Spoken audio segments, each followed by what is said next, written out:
Now, in this topic that we are having right now, which is lesson learned from our fathers, all the kids are back home again for the next 42 days.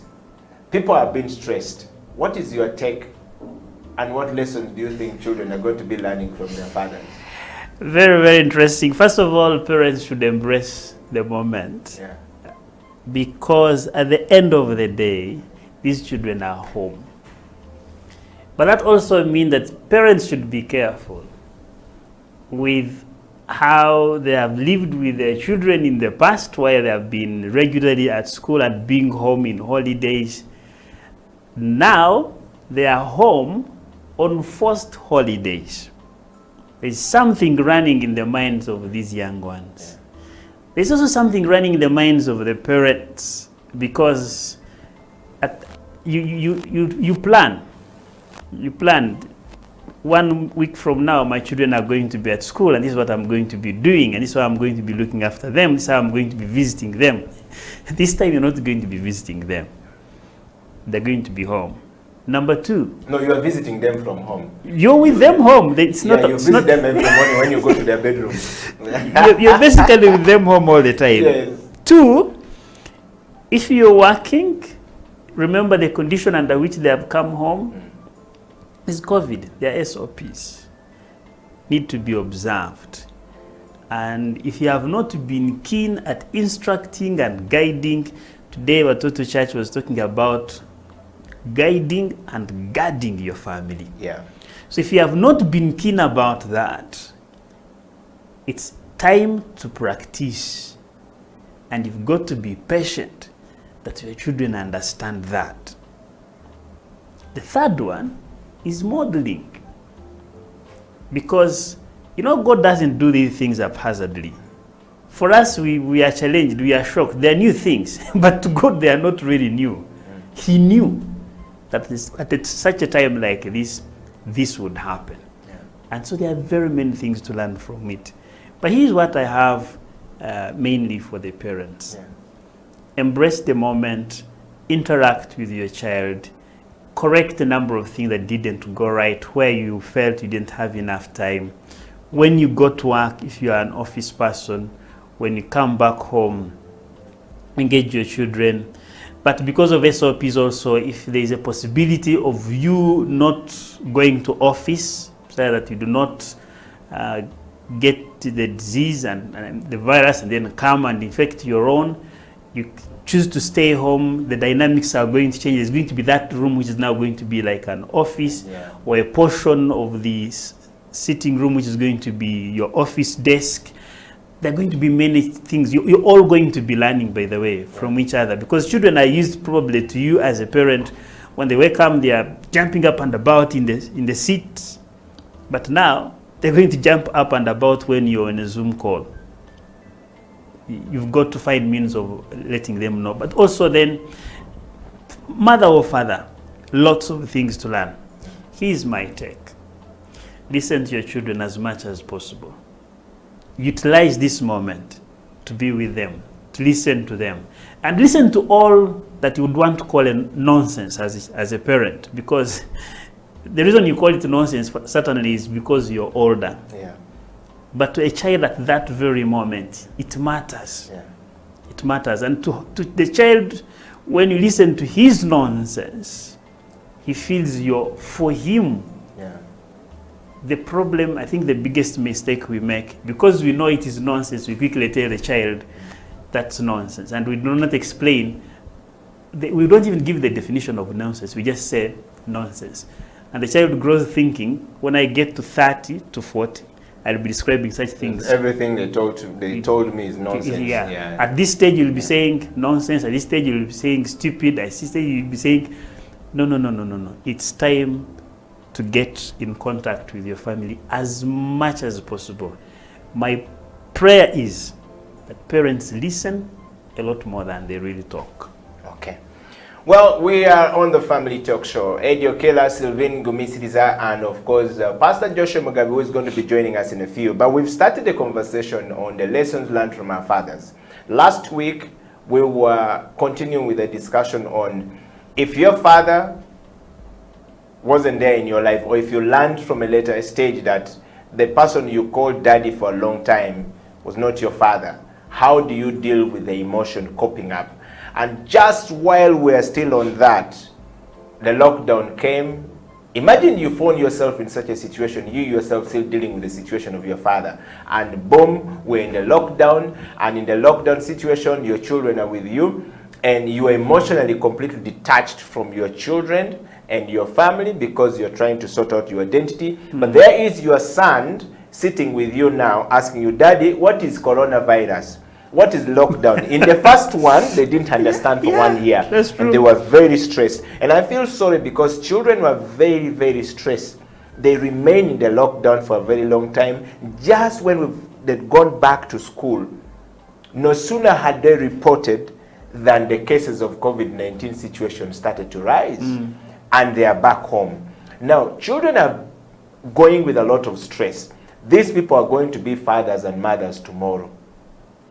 What lessons are we learning? Are they learning from their parents right now? If you're a parent and you're at home, we want you to share with us your experience with your children in the first 1 week that they are home. And I want to share with you, mine first of all, Sylvain. So my friend's son is very close to me. So he sent me a message and says, Uncle Eddie, I'm waiting for the president's speech. They broke off from school, from their midterms, sort of like one holiday to come home, and then they told him, hey, you're not going back. So he said he wants to learn boxing, and he's very serious about it. So he predicted everything. He told me, when can we start? Can you tell them to talk to the coach and, find the coach? We start doing this. And while I was still finding the coach for him, getting ready for us to start doing boxing and, planning all this stuff, the next thing I know, the president announced that there's going to be a 42-day lockdown. He's dumbfounded. He doesn't know what to do. He's studying, but he just doesn't feel like an online school is better than what they were doing at school. That's one child. My other nephew called me, my sister's son called me, I think he must have stolen the phone, his mother's phone, to call me. Because he sent me a message. I said, don't tell mommy and daddy I have called using this phone. And said, so uncle, I need you to get me a tablet and some old computer from your office. I said, what do you want to do with the computer? You're too young. What do you want to do? He says, I don't think like for us we're ever going to study again. Because we've just gone back to school. They were teaching us maths. I couldn't do anything. I was confused. I don't know anything. Then the next thing, when I was trying to cope up, they've told us to go back home. So I said, okay, I'm going to look for a tablet for you to do what you're supposed to do. He's asking for an old computer. That's wisdom.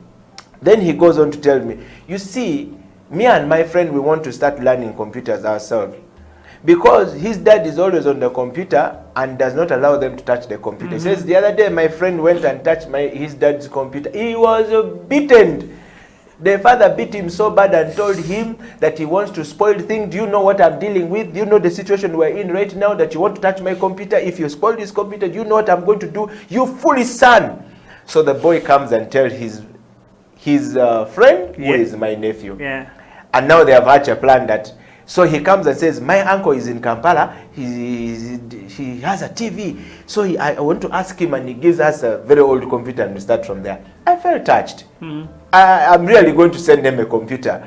But the lesson I have learned from there myself is that sometimes when we parents are dealing with something, we forget that kids are at another level of dealing with it. And they, word for word, action for action, step for step, whatever you do, they are following. Sylvain, how do we deal with these lessons these children are picking right now? The last time I was here, I remember telling you about the child's hard disk. Yeah. And telling you how far it goes in my life, like having experience with my family. Yeah. It's every child. It is every child. So parents need to be very careful with what they say, how they say it, what context they actually say it. That child, first of all, is not young, and that child is is proactive to think, now that there is a possibility I may not go back to school, I need to learn computer. The one who is talking about boxing, is also proactive. But there's a possibility that they're going to find, and these are the mistakes we make so much, especially because they were made by our parents. And remember I said that we need to forgive our parents because somehow nobody has got a PhD in parenting. Nobody.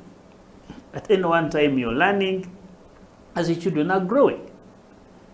It's only that we get to a point and we begin thinking we know it all because these are young ones. And we forget that if we reflected back, possibly this is how we would have been behaving. But let's go to this young boy who is thinking about a computer, and the young boy who is thinking about the boxing. You notice that, especially the one who was told, the one who was talking about the friend who was beaten and abused. Yeah. When you tell your child that you're a fool, when you tell your child that you're stupid, it registers. And let me tell you how you drop his self-esteem. If I find that child the other side and is doing something not fine and I call him a fool, it gets stamped in his mind that daddy calls me a fool, this guy calls me a fool, therefore I am a fool. So you've killed his self-esteem. You may never get an opportunity to bring it back. Number two, you've denied him an opportunity to be free, to explore. This is how we kill the purposes for our children. He could be an engineer in how God purposed him to be. And that's why he's even going to computers. I can't remember how many times I was caned because of opening every radio that was brought home. But as far as I remember, up to today, I think it's what makes me keep curious in the things I do. I'm in the IT field. And I like, dealing with screws. Or even identifying where I can find this problem and solve it. So, in ways we speak to our children, sometimes we deny them the opportunities, or we kill the opportunities when they are still young. We need to be very watchful. Yes, the child did wrong. He went to the computer without his permission. And it is possible he can actually spoil it. It is a work computer. It is very important. It is a device that helps him bring in income, that looks after the family. That's very fine. But how do you approach that? That is something you need to agree upon with your child. The beauty is that children are very obedient. Very, very obedient. The problem is we want to fix them. We don't want to help them understand. We want to fix them. And you cannot fix a human being. You can fix a machine, you can fix a metal, but human beings are human beings. At any one time, the mind is engaged. My prayer, my request to the parent is show to the child what has gone wrong. Explain to him the dangers upon that and appreciate his interest in wanting to learn computer. Maybe promise him at some point when he's going to learn, or explain to him. Sometimes we think we should not be explaining to our children our failures, which is also very dangerous. Yeah. But it's also possible to say, wait, my son, this is a company computer and I use it to make money that I look after the family. And I don't have money yet. It is okay to tell your child, I am sorry, I don't have money yet to buy you a computer. I can guarantee you, your child will understand that daddy would wish to buy me a computer, but he doesn't have money yet. And at that point, actually, he will choose to pray that at one point you get money to buy him a computer. He will even protect that device, especially when he understands its role in as far as your responsibility as a parent when you're looking after them. Yeah. So let's not make mistakes to say, you're stupid, you're foolish, do you know what I'm going through? Of course he doesn't know. You have not told him. And don't claim he's too young. It's okay to tell the child, son, you know what? Hold on a bit. Can we talk a bit later? He will respect that. Okay. The mistake we make is to think the children should read our minds as parents and go away. But at that point, what we are doing, we are behaving like animals, or wild animals in this case. Next time he comes, he wants to read you, and he looks at you and says, daddy's state. It gets to the point now when he's supposed to be disclosing some secrets to you, and you could be of help, but he chooses not to because you've never given him an environment that you can even listen to him. So let's be keen about that.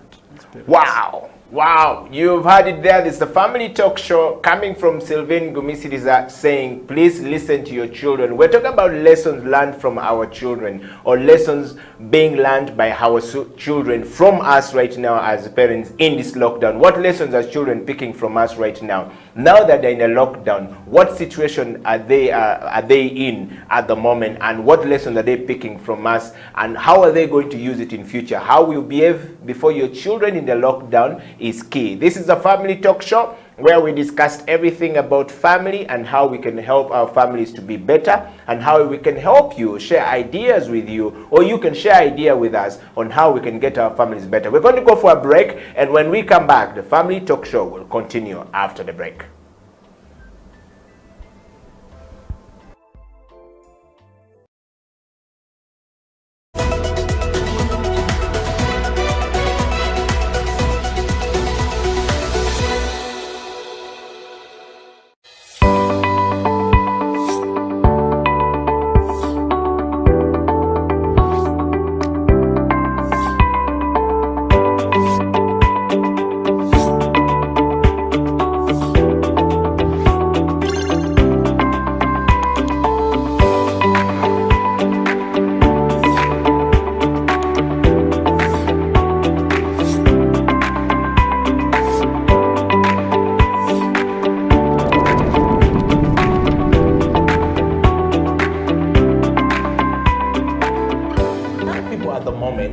Are struggling to understand the older generation because times have changed. Technology has come in. They have moved on. Yes.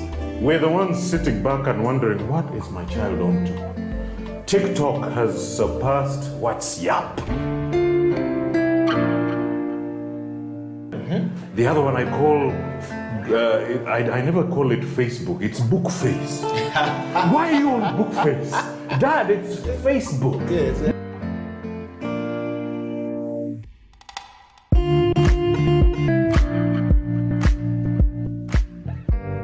Me, I keep saying, I have a foot amongst the millennials. Yeah. And I understand the traditionalists. Okay. There's a song in the 60s, by the way, and in the 90s, 70s, where they're like, parents don't understand. Yes. Remember Prince? Yes.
The Art Center's role is to take part in all of those activities. So we are presenting professional work from artists from all over the world.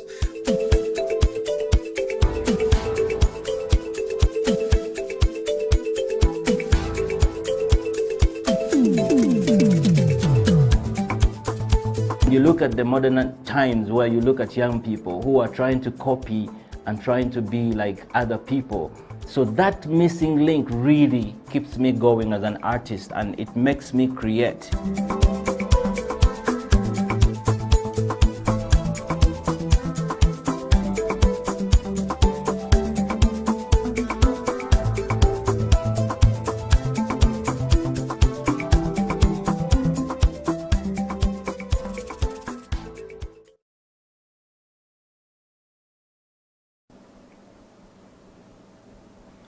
This is the Family Talk Show. Welcome back. Edio Killer and Sylvain Gumisiriza is on the show. That name is like a French name. It disturbs us.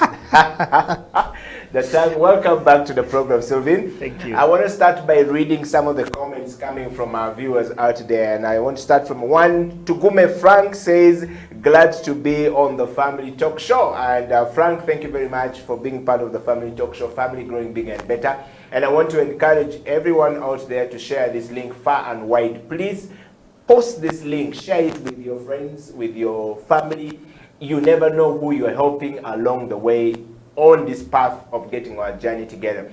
The Family Talk Show exists to teach us a thing or two about our family, and of course to allow us a platform for us to discuss things that happen in our families and how our families are faring and what we need to do going forward. My name is Edio Killer, and of course Asan Sekajolo is a resident panelist who is still injured but will be back on the show sooner than later. Pastor Joshua Mugabe has been, comforting a family. He's on his way. He's likely to join us on the show and participate in this topic. The topic of discussion on the Family Talk Show today is, what lessons are children learning from their parents right now? They are back home, 1 week into the lockdown. There is a possibility that the lockdown is likely going to be stretched. Last year we started a lockdown with 14 days. 14 days went to 21 days, 21 days went to 40 days. Before we know it, the whole year was gone. And I think that children are anticipating that these adults are always telling us things like this. There's chances that we are going to stay home. And some children are already smart, asking for other solutions. What lessons do you think your child is learning if you're a father? If you're a mother, what lesson do you think your daughter is learning or your son is learning? Can you share with us? What have you seen that they are picking from you? Are they good lessons or they are bad lessons? Sylvain, welcome back to the show. I want to take you to question number 2. Children are home and they are picking lessons. I told you about my nephew. Yes. And I'm going to share with you about my friend's children. My friend's daughter last week was her birthday. Peter Kawujo, Hilary Kawujo is a friend of mine, and his daughter is a very good friend of mine. She turned just 9. You're going to be wondering, okay, so the girl is turning 11 and she's your very good friend. How is that possible? You who is 40, 30 something and she's 11. Yes, I like to connect with children. So I was having a conversation with Victoria, and she said, we are home, I'm preparing. Uncle Eddie, I want to celebrate my birthday. And I want you and Auntie to come and what? So we are talking and sharing. And she says, Uncle Eddie, I feel sad that my friends are not going to enjoy my birthday. So I promised to get the cake. And come Wednesday, Victoria started to call us. Mr. Kawujo had to jump off from his desk at 12 o'clock to run to deliver the cake at home. It was very important to Victoria than anything else that was going on at that moment.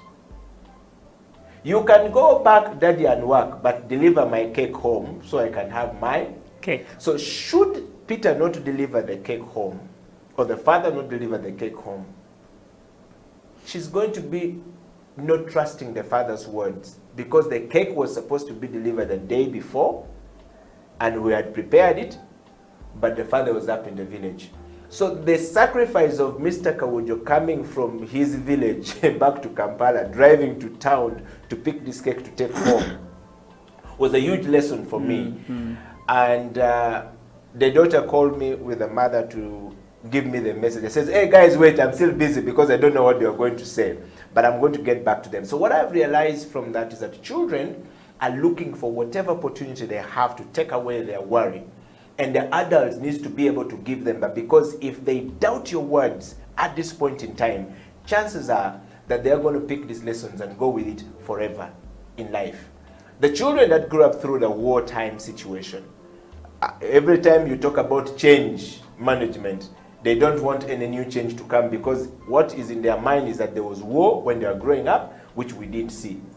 For us in our generation, is saying, come on man, we need to move from change point A to point B. For them, they don't see the reason, because the lessons they've learned from that war situation was not managed very well, and nobody told them how they're going to get out of it. So coming back to you on this situation of coronavirus, where kids at home or children at home, what lessons do you think children are picking from their parents?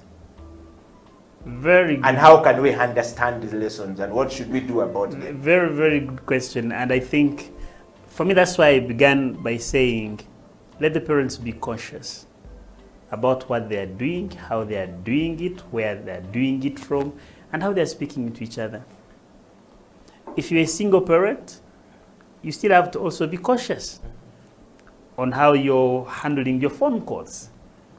It could be work, it could be relationship, it could be anything.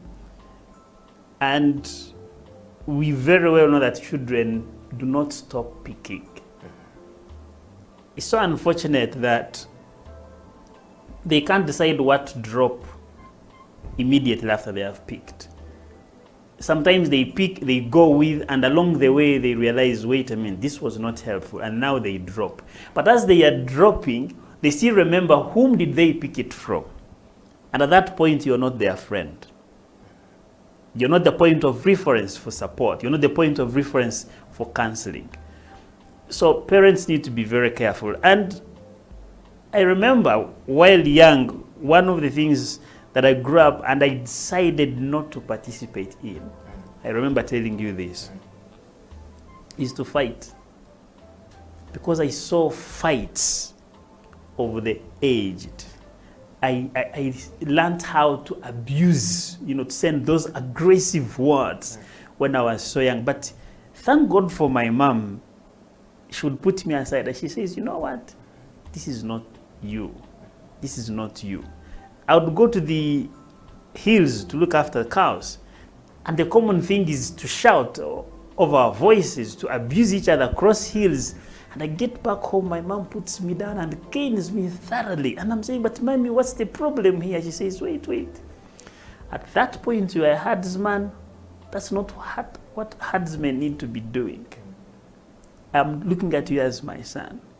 And so at some point, we agreed with mom, no fight. And I'm so grateful that she captured me at that early stage. I don't know whether I would be here. Because who knows when you're fighting, what happens? Yes. You can be harmed instead of you harming. So I'm using that example because you grow up to grasp whatever is around there, because your mind is so open to anything. Filtering out what is most important comes along. And the beauty is that as you grow up, you realize, well, this person was well-intentioned. This person had a problem. This one caused me this. This one I need to unlearn. But then why do we need to put our children in that state at a certain age to begin unlearning a number of things? Yet, we can utilize this moment to give what to learn that they would really not drop. What does that mean? Yes, I'm not married, but that doesn't stop me from talking about this. Husband, be careful how you're speaking to your wife before your children. That's lesson number one. That's lesson number one. Yeah. The lessons they're learning is how you are speaking to your wife, to their mother. To their mother. Yes, or to their father. It matters a lot. It matters. If you're aggressive to your wife and the boys are watching, they just know this is what a man does at such an age. Or in such a time when we're in the lockdown, when they said we're in the lockdown. Yes. So for them, that's what they pick. Yes, yeah. That's what it is. If you're a mother who looks at you, a wife who looks at your husband with this kind of eye that has a signal, your daughter is saying, wait a minute, this is exactly what mothers do. So be watchful what you're demonstrating. if you're so reactionary, even if you are in the bedroom and they can hear the voice, they will know that whenever you get to the room with your husband or with your wife, you can say whatever you want to say, you can shout. I can guarantee you, by the way, children can get to the point of coming to the doorway and listening properly. And they can tell, even when you come out of that room, that this conversation was calm, this conversation was hostile. So be keen about what you say before your children. Number 2, how you deal, say how you engage them within the activities. You talked about the young girl who was looking for her cake, and waiting for the parent. Yeah. If the father had not sacrificed that time to get off his desk, drive home, deliver the cake, what was going to register in the girl's mind was that men, including my dad, should not be trusted.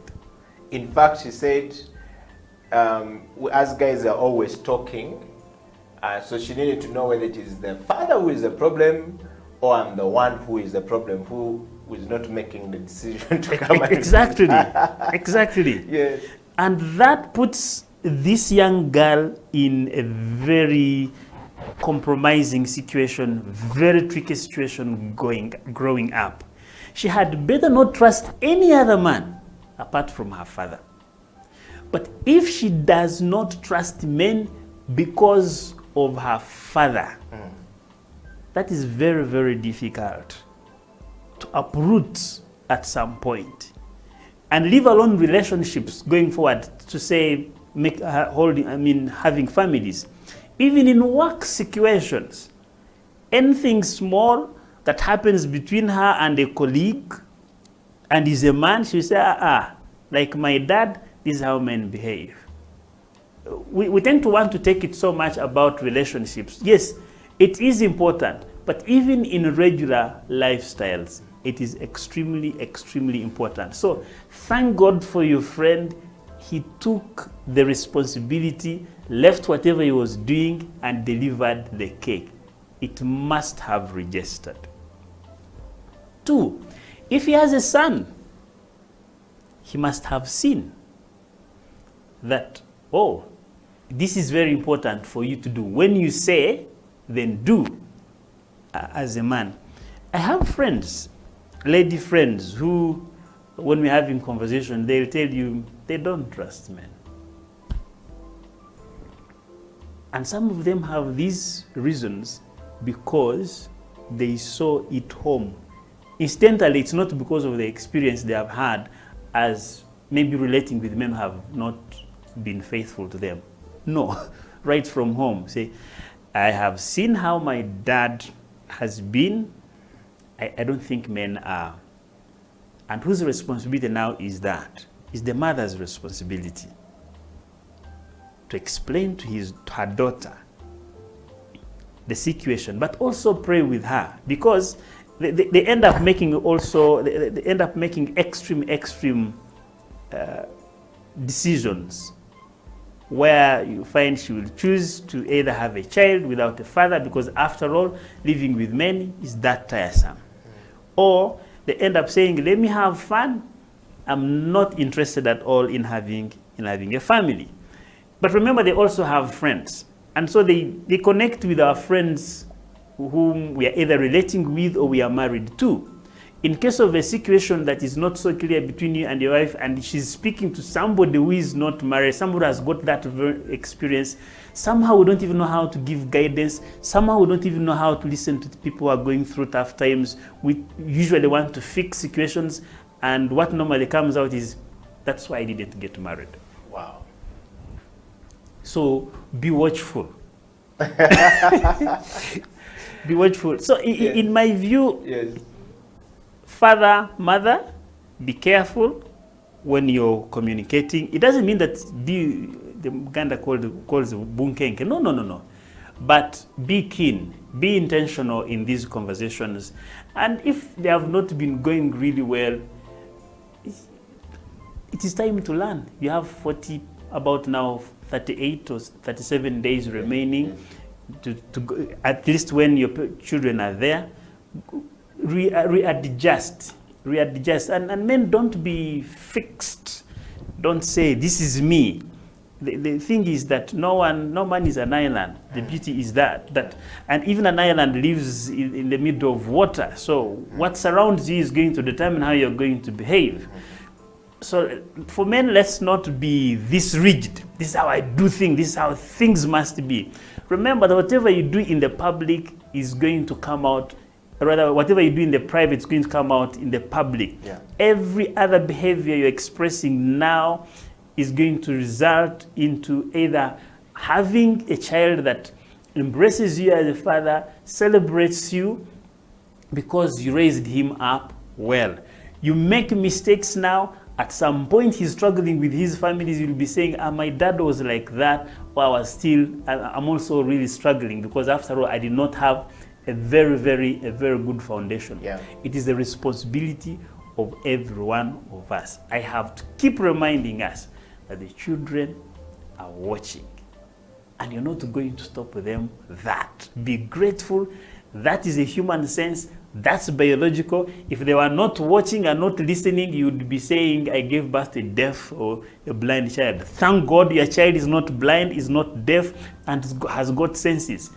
Be careful what you're feeding him, what you're feeding her.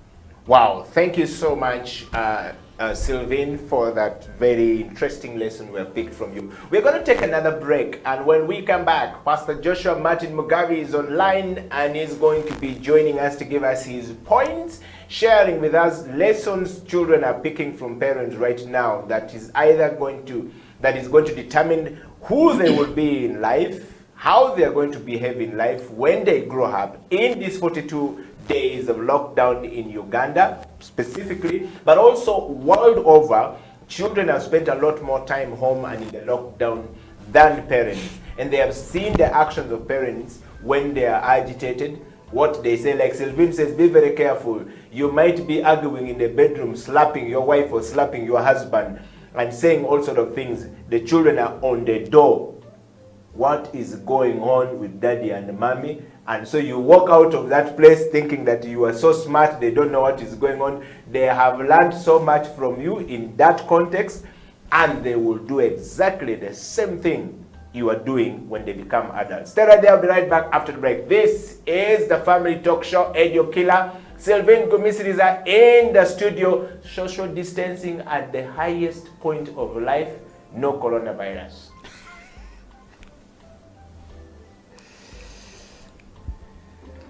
All right, tell Edgar to organize Pastor, but he needs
people at the moment are struggling to understand the older generation because times have changed. Technology has come in. They've moved on. Yes.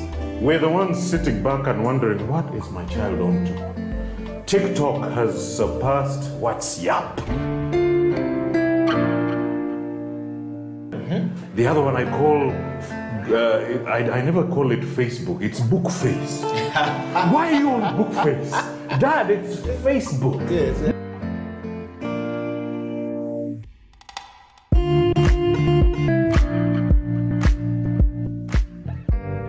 Me, I keep saying, I have a foot amongst the millennials. Yeah. And I understand the traditionalists. Okay. There's a song in the 60s, by the way, and in the 90s, 70s, where they're like, parents don't understand. Yes. Remember Prince? Yes. Prince.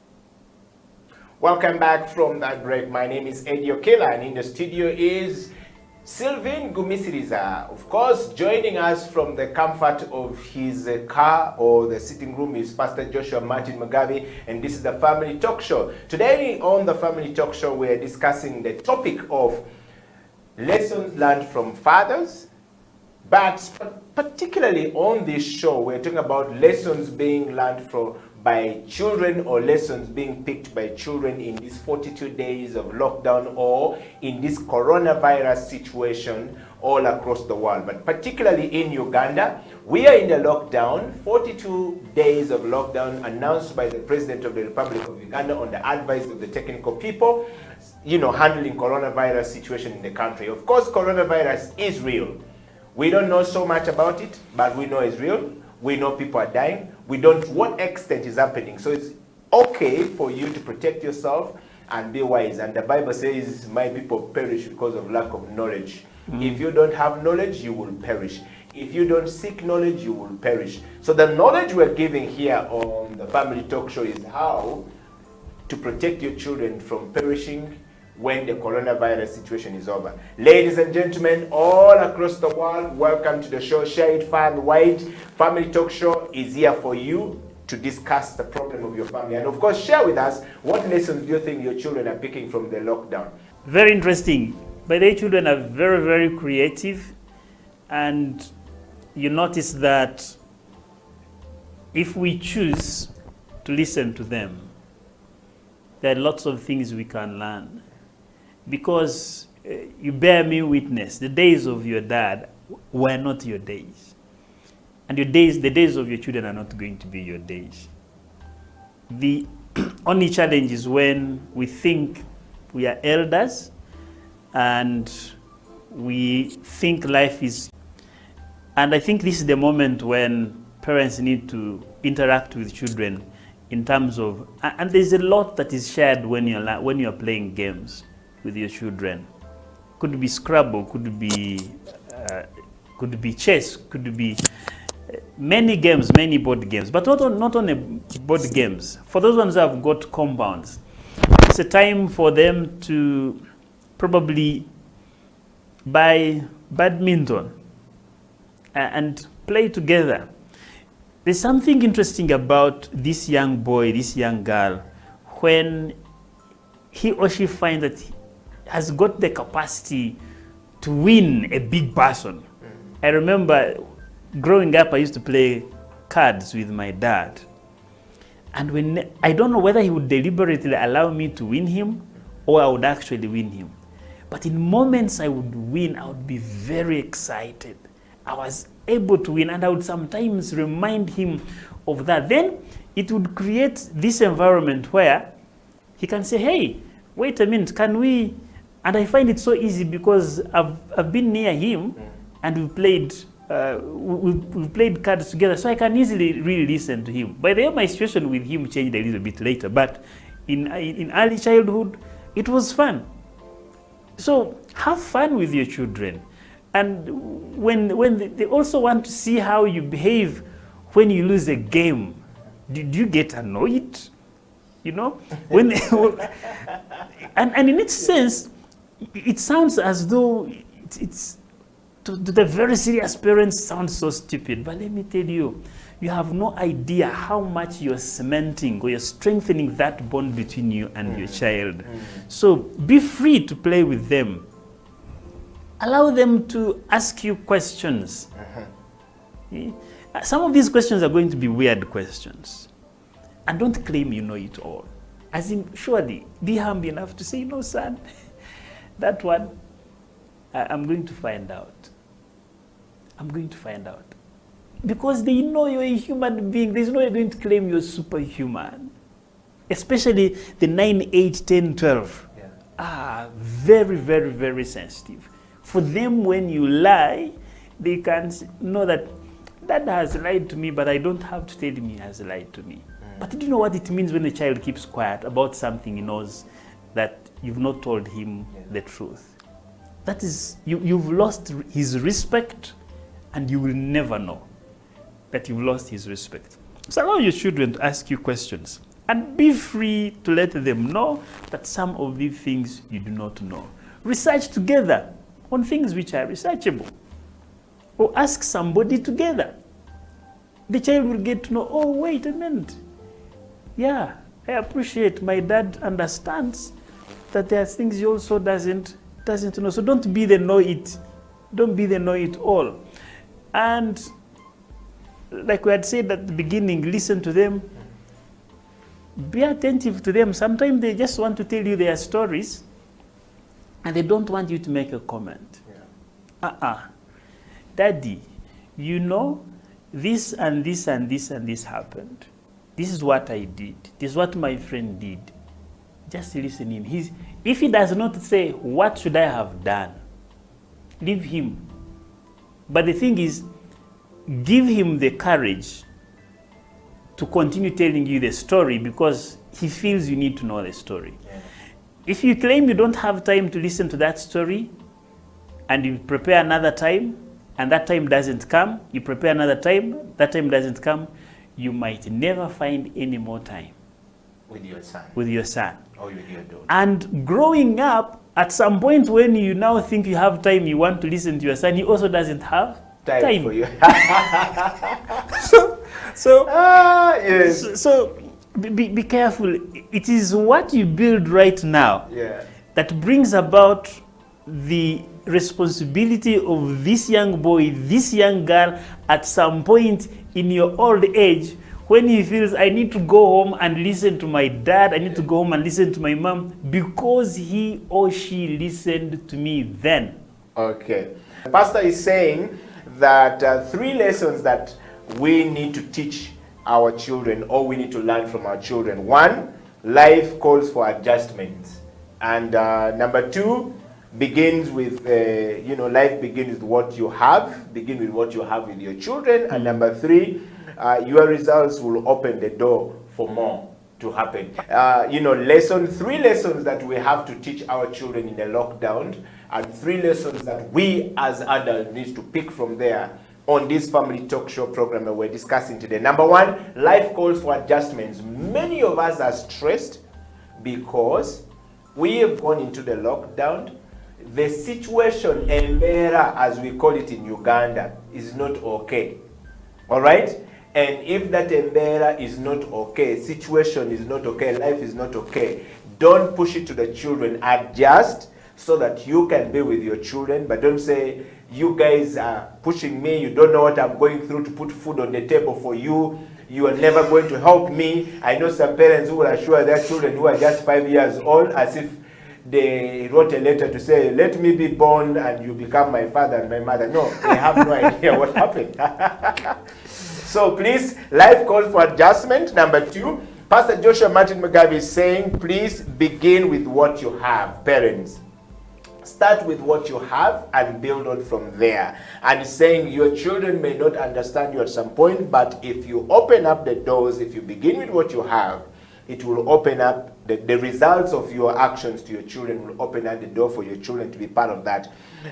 Number 3, he said, lessons from our children. Lessons from our children. Number 1, be passionate about today. Don't show them that because we're in a coronavirus situation, Sylvain, things are bad. Some parents says, things are bad, we can't drink milk, we can't find biscuits, we can't even do anything, we can't even walk to the grass paspalam. Children don't want to hear that. He's saying that lessons to learn from children today, they still play, even when they're stressed. They still find time to enjoy their life. Sometimes they even forget about we're in a corona situation. For you, slapping them says, you're foolish, you don't understand that you're going to get coronavirus. But for them, they don't understand that. So that's a lesson from children, that when we're mentally becoming disturbed, when we're mentally stressed, we need to learn that from our children. So lesson from our children: 1, be passionate about today. Number 2, take more risk instead of being fearful. That is coming from Pastor Joshua Martin Mugovi. Parents, take more risk. Learn from your children and take more risk. They say, wash your hand here, go this, go this. They will go and do the exact opposite. And you look at them, tomorrow they'll do the same opposite. But in the process, they learn a lot of things. So please, don't be so fearful, because now when you become so fearful, you are instilling a different thing altogether to your children. You are making them get messed up. Number 3 says, take more. Number 3 on that line, it says, lessons from our children. It says, they prefer solutions to analysis. Don't give them too many analysis of whatever is going on. You analyze everything they're doing. You say everything they're doing. Sylvain, unless they ask you. Yes. Unless they ask you. Yes. But some parents are always analyzing things. Children are saying, Daddy, I need solution. If there's a problem like this, we are not going to school. So what is our solution to not going to school? What can we do? Can we sit down? Can we do a lesson at home? Some parents don't get. So please, parents, on the Family Talk Show, we're saying, please, children prefer solution to analysis. And let's look at this one as a normal situation, and adjust, like he mentioned, because the beauty is, the Bible says there's time for everything. Yeah. This is time for the partial lockdown. There's going to be time for the release of the lockdown. Yeah. We had it the other time. We didn't know how long it was going to take. At some point, it came through. Children went to school, but so sorry, they didn't stay long. Now they are back. But it's also important to know that it's also going to end. So let's not be on tension. Oh my God, oh my God. 75% of our sickness is psychological. Absolutely, in this coronavirus situation. So let's not be on tension. Let's know that it's going to end. But while we are in this environment, let's find out the means of creatively and innovatively utilizing the time. Especially parents and children, utilizing the time. It is a precious moment for you to be with your child for all this long, morning to evening, night, morning to evening. Arrange, make some good arrangements with your child. Pray with your child and guide him, walk with him the journey, listen to him as he also, listens to you. Teach him how to listen, teach him a number of things and allow to learn from him. But do lots of things together. In other words, the word is collaboration. Collaborate. Work with your family. If you've had to leave the physical office to work from home, make an arrangement that your children will understand. This time is time for office. Daddy and mommy are busy. But this other time is our time. Because I've seen it in lockdown, having left office and then you go to work from home, you almost find you have no time to retire. And so 6 to 10 is office work, yet you are at home. Yeah. Please observe that the children will always want their time. They can be in position to give you your time, but when office time is over, they really want to see you. That other moment when you are going to pick them from school, now you're home, you don't have to pick them, begin playing. Begin doing what you've been doing at home. And encourage your children that it is going to end, life is going to get back to normal. Don't be the superhero. Don't bring your frustrations onto your children. They don't want to be part of that. They still want to look at you as a loving father. They still want to look at you as a loving parent. And explain to them that time is passing. These things are going to end. Life is going to be back to normal. Let them grow admiring the kind of parenting that you've given them. And they're looking forward to being good parents not the other way around. I don't want to be like. But let them grow up thinking, when I grow up as a man, when married, I want to be like my dad. I want to treat my wife like my dad does. You know, the girl is saying, I want to treat my husband like my mom does, because the children can feel the love between the two of you. You don't have to tell them that we love each other. You can demonstrate and they get to know this home is full of love. Wow.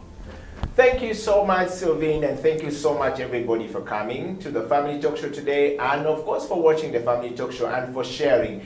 Go ahead and share this video far and wide. The program is online. Please make sure it reaches out to as many people as possible, and subscribe to our channel so that you can be alerted every time the Family Talk Show is coming live. The Family Talk Show is live on Sundays, and it will always be repeated throughout the week, so that you can catch it at whatever time. And please make sure you are a part of the family discussion growing bigger and better. From us here, we want to say thank you so much, everybody. And of course, we are saying explain everything, father, mother, to your children. Explain, explain, explain. Make your son or your daughter understand that this is not possible and this is possible. Make your nephew or your nieces understand. I always tell them whenever they ask me for something, I always tell them, look, I have heard your request. Write to me, put your request. But make sure your request is smart and is affordable and we can get it. But also, it is important, not urgent. That is how I address it with them. It is important but not urgent. So we're not going to put everything down to look for this when it is not urgent and important. So that's how I do. And so we want to say thank you very much. Sylvain, thank you very much for coming. And to everybody else, we're saying good night, good morning, good evening, depending on which part of the world where you are. The Family Talk Show has come to an end. Until next week, God bless.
coffee industry is very wide, it's very big, it's very full of opportunities.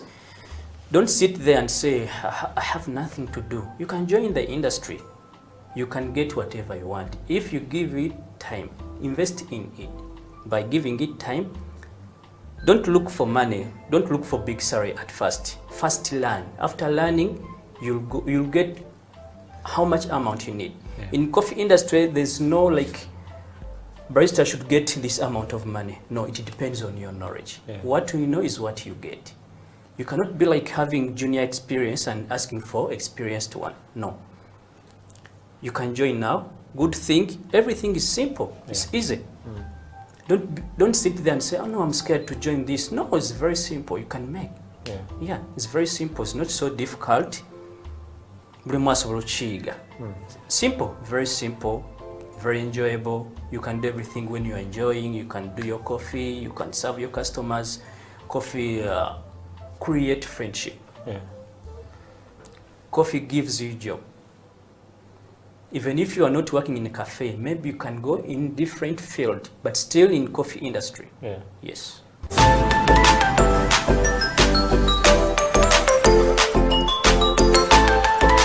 put up the camera.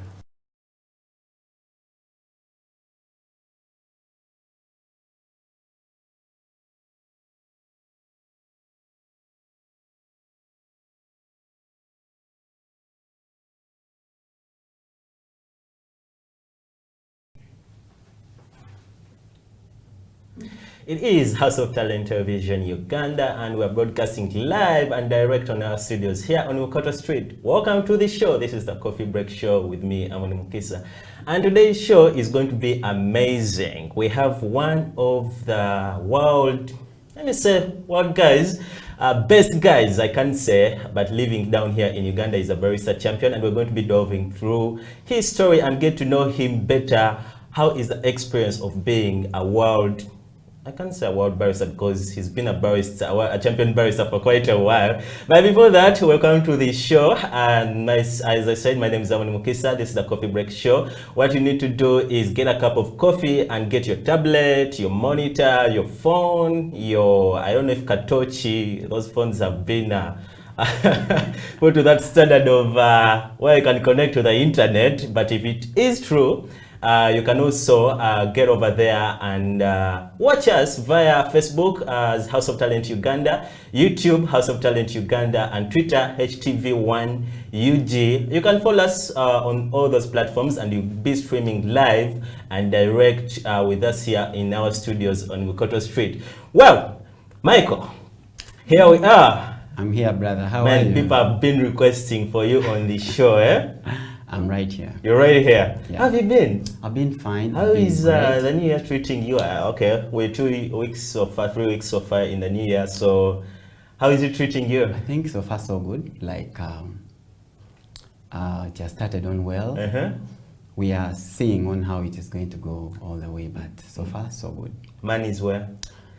Money we can't say now. Let's wait for December. You're not chilling with the big boys like most people are saying these days, eh? Chilling with the big boys. We are trying to chill around slowly. But no worries, on the Coffee Break Show, so you're going to be chilling with the big boys now. Definitely. Well, Michael is a barista champion 2018-2019, and will be letting us know how he got to be a barista champion. As we were getting on the show, he told me he's tired of being a barista champion. Who says that? So all that and more, we're going to be having that conversation. But before we get into that conversation, we need to know who is Michael. Okay, so Michael, let me start with my old names, right? Yeah. I'm called Wokrash Michael. I come from northern Uganda in a district called Kitgum, but I also fall in Gulu. Yeah, I was born there, and all the way because of the war that we had in northern Uganda. So we decided my parents came this side to Kampala. So we actually live in Mukono. That's where Mom built our house. So we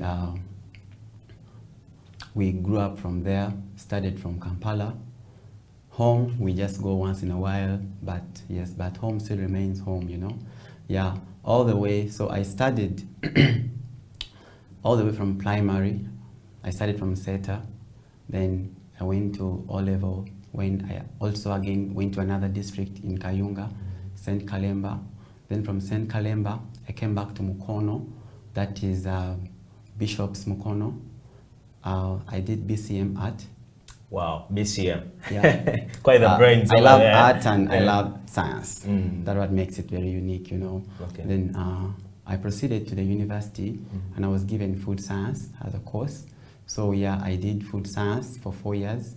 Then that is when, along the way, I channeled into the coffee industry, because food science was there, like the coffee was just within the science. Yeah. Well, we've had here a barrister who said also did like food science. That was Ibra. Yeah. You know Ibra, I'm sure. Yeah. Is it true that most guys who are now getting into coffee have studied like food science because of the fact that now coffee is the backbone of Uganda and they want to venture into the best thing in Uganda? Not everyone may like have the opportunity to study science, but it is all about the passion. If you feel like you can get the zeal, the passion, you can join the industry. But then for us, it is, of course, there has been an opportunity that we got the chance to dive in correctly, like, because food science is more about quality. Yeah. Yes. So when we dived in and then joined the industry, we actually started from the quality part of it. And I gave credit to Uganda Coffee Development Authority that nurtured us all the way from the university, because even in the universities, we had like coffee clubs, you know. So when I joined the university, I had a friend, Anobi, who was actually above me. So he came and told me, Michael, there is something about coffee I want us to discuss about. I'm like, coffee? Tell me more. It's like, there's a club, I want you to join. I'm like, so how much? It's like 5K, join me. Okay. I'm like, okay. I got the money, I paid. Then along the way, they called us for the meeting. They introduced us, new people. We came in. Like, okay. Along the way, they served us coffee. Okay, Michael. Before we got into how you got into coffee, Yeah. you saw me laughing, and as you were explaining something, Yeah. I wanted to set a record, and I'm like, me, I never did food science as I was joining coffee. I did completely a different combination in A level, then I'm doing completely a different thing in university. So I'm not in a league of Michael. Let's get back into the part where you said there was a war up in your home village, and you decided to come back here to in Kampala. What was some of the memories that you remember as you were coming down here to Kampala? Were you like, did the war happen when you're in the village?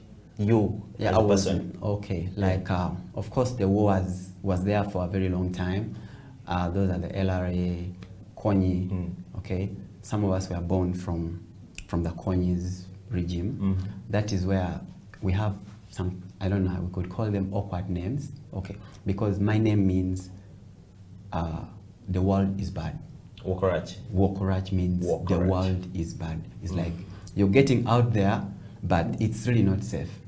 You get it. But then we were really young. One of the worst memory I could remember was in the night. Then we were staying in town. So my dad woke me up from the bed, and he opened the window, and he showed me who Konyi was. He showed me, you see that gentleman outside there? That is Konyi. But they were outside. You saw Konyi face to face? Yes, but I was young. You can't believe that. Do you remember his face? I still remember it up to now. This is something that I can't forget, you know. It was we had really a very bad time in northern Uganda. That is where we see development in northern Uganda has been so low, but yeah, along the way, the government is helping us, grow. Great. Yeah. Wow, Michael had a face-to-face with Konyi as he was young. Yes, and then then of course we were young, and then yes, we had the opportunity of coming because we had some of our people here. Like yes, we had the opportunity to come. They brought us, and then Mom built a house, as I said. Yeah. Do people in northern Uganda grow coffee? Now, northern Uganda has not been a place of coffee for a very long time, but then according to research and according to the Coffee Research Institute, they've actually developed certain varieties of a species called Robusta that grow on lowland, because for us it is lowland. That it is actually right now growing in Gulu, mostly in Nwaya district. So you realize that we are actually adopting and we are starting to develop to grow coffee. I also saw something on Twitter when in Karamoja they also introduced a certain variety that is actually starting to grow there. But Karamoja is a highland, so there is the variety more of it's a highland or it's Arabica? It's Robusta. They're also growing Robusta. Yeah, they're growing Robusta. But you see, it all started from central and maybe mountainous areas, but now you see it is stretching countrywide. So we are excited to see, and me, I would love to taste coffees from my region and see how they taste like. When was the first time you saw coffee like a coffee bean? Saw coffee like a coffee bean. For me, was in the university. In the university. Yes. So from the age of 1 to the age of maybe around 20. 20. Yes. You hadn't seen coffee? No. Wow. What inspires you to get into coffee? As I told you now, the story starts. I meet this hobby of mine. He's called Kalonji Ibrahim. So he calls me, invites me. He's like, Michael, come join in. I paid the money and then I joined the club. They gave us a cup of coffee. And I'm like, When I tasted it, I'm like, this is slightly different from the Nescafe we used to like take, because high school we used to buy Nescafe, blah, blah, blah. And it's like, now this is a real coffee. Then they started teaching us how these coffees look like. Then they started explaining to us slowly by slowly as we are also trying to pursue the course. Then we dived in to understand deep on how these coffees actually look like, taste like, and quality-wise, all the way through. By the way, we speak most times about Nescafe coffee. What makes Nescafe to be Nescafe? I think Nescafe is an instant coffee. Now, people term every instant coffee like Nescafe, but there are very many companies right now around the world that are doing instant coffees. Okay. Now, how instant coffees are made is like the coffee passes through the almost same process of roasting, and then they undergo to more unique process of being filtered to get a very heavy as soluble. That is, you see when you're brewing coffee, sometimes it's thick, okay? Then they undergo through a process called atomization, some deep science, atomization whereby hot liquid passes through a very hot metal and then it contracts, it binds. So, but that is another story to maybe teach people more about how they make instant coffee. Yeah. Okay, one thing I have for you is respect in this game. You're very, very, very respected in this game, to the fact that most people respect you because of the knowledge you have about coffee, but also because of the reputation you've built along the way in your coffee career. How long has it been since you started doing coffee? I think it's 10 years now. 10 years. Yeah. 10 years you've been a barista champion. You've competed in different competitions in the universities. Yeah. How was it like competing deep down in the university level? In the university levels, I remember I was in year 3, I think. Year 2, I think. Like that was 2015. So so this is how it works. We joined the industry, the coffee industry. So we had the club at the university. supported by Uganda Coffee Development Authority. Are these clubs still existent? Because think I tell you, the school I went to, it never had anything related to coffee. Where are these clubs? Which schools are these? These clubs were actually, because they started them up at the university level, like a prototype, so it starts on the university level. Yeah, because it is from the university level that then they try to actually break down to secondary. I think that thing was there, but then COVID came and everything tarnished. Because I believe that if we have more of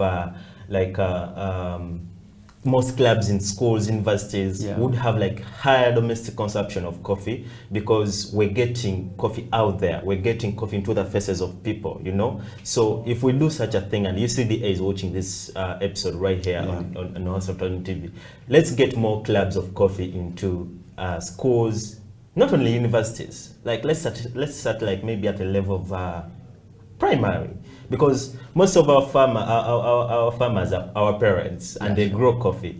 So if we have a club in a school, it's talking about coffee, and my parent, let's say, is growing coffee, and if I go back home during the holidays, I can relate what I learned into the club of coffee to what is in the garden. So something like that would be more helpful. So guys, we still have Michael on the show today, the Coffee Break Show. What you need to do is go down on our platforms, social media platforms, that's HTV1, EG on Twitter. Use the hashtag, that's the Coffee Break Show on House of Talent, and let us know what you want to know about Michael, and he'll be able to answer. But guys, we shall go into a short commercial break, and we shall come back soon.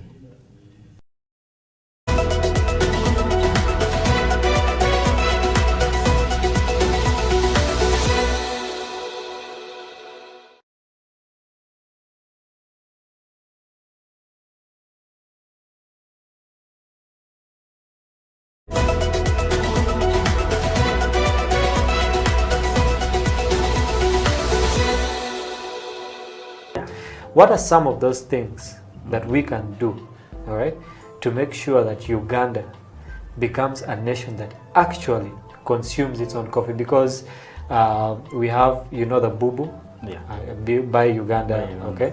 So how do we get ourselves into that state where we actually, before thinking of exporting our coffee, actually get to consume our own coffee? How do we get there? First of all, we need to train our people. Yeah.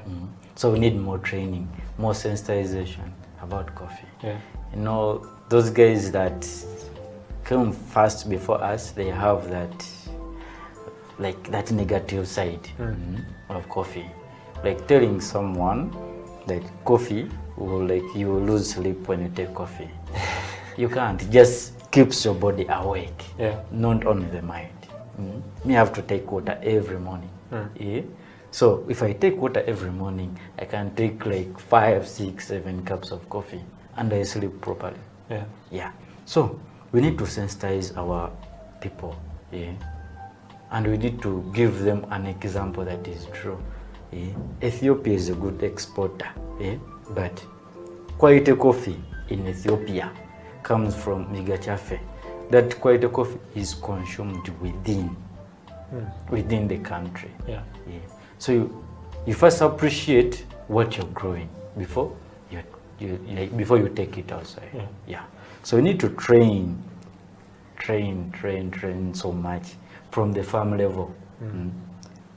Like 80% of our farmers, they just grow, sell, but they have even never tasted the coffee.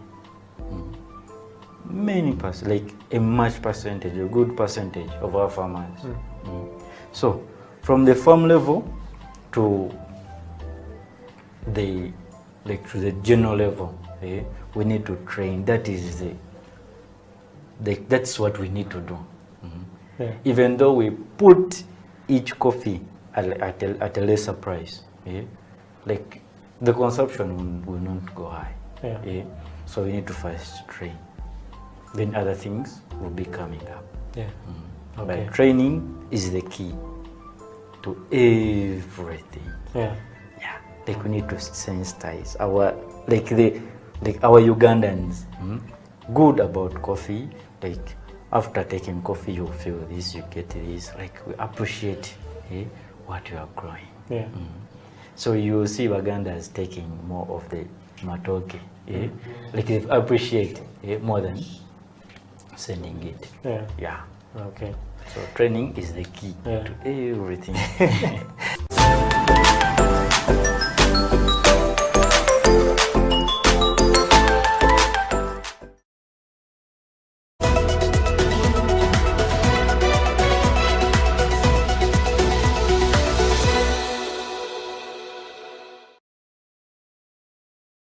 What does it mean to be a community artist? What does it mean to to work within a community whereby you are all in the same boat, but maybe no, what did they say? You are in the same storm, but in different boats. Yeah. So so I think here for me, if you are working for the community, there are certain things that you have to do for the sake of the community, and where you're not expecting to earn from. And if you're working for yourself, it doesn't mean that if you're working for yourself, you don't work for the community, or when you're working for the community, you don't work for yourself. So I think there is a need for a differentiation here in terms of like, what do I do for my community and what do I do for myself? Because at the end of the day, you need to survive. You need revenue. You need to pay your bills or support your mom as well with your siblings. So I think you are doing that because you want to earn. Exactly. So that you can improve onto your life, so that you can, like you said. So for me, I think the advice would be like, what is the relationship between your community work and the work and your business? You know, if you think your community work is your business, then you have to have a model that is going to work to help you to earn from that community work. But then it ceases to be community and it becomes your business. You get what I mean? So when we work for our communities in the arts community, we work for them. We actually invest in them, you know, and then for us to survive as individuals, we have to find other alternative sources of revenue. And that's where I think Abdul has to think around and say, okay, my graffiti, my community education, my art, my area is where I feed my community with my skill and time and investment. But for me as a person, I need to find my own business revenue. So in other words, Faisal, what you're saying is that what we're seeing are being put on the screen. It's public art. So for example, Abdul, what Faisal is saying, that you can sell that art piece. So that should be in somebody's office. That should be in my office. That should be in Faisal's office. That should be in my sitting room. It reminds me that this work is painted by a community, by Abdul in this community, and I have it in my home.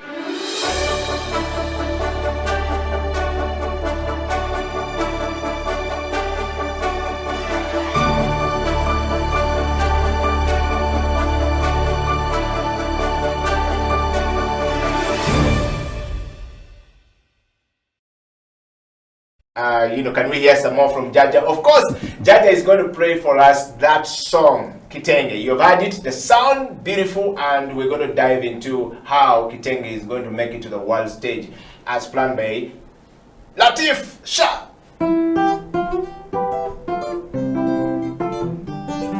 Abamina bachala mwena naddala bali erudde eri mu North London kyembakudira kiri kimu butekuwagiza wadde embeera za korona bangi zatutagula kakati tuve mu mayumba kitengi pate yine ensonze bumale ate nga tetusaanidde ddala kugisuwa mwani yabagamba okwambala engoye z'emivumba tujja kwambala bitengi byokka designer Latifu Uganda omurasita owakabye yatunga mu nnyonyi Maliki Jeni ne Hawa abo basibi banviri alo tujja kuba nabo Anifa wa makeup Mariamu yedikoleta konne popini ebyokulya bingi nnyo ebyekifirika madamu Sala shoshi ebitadde mu mukono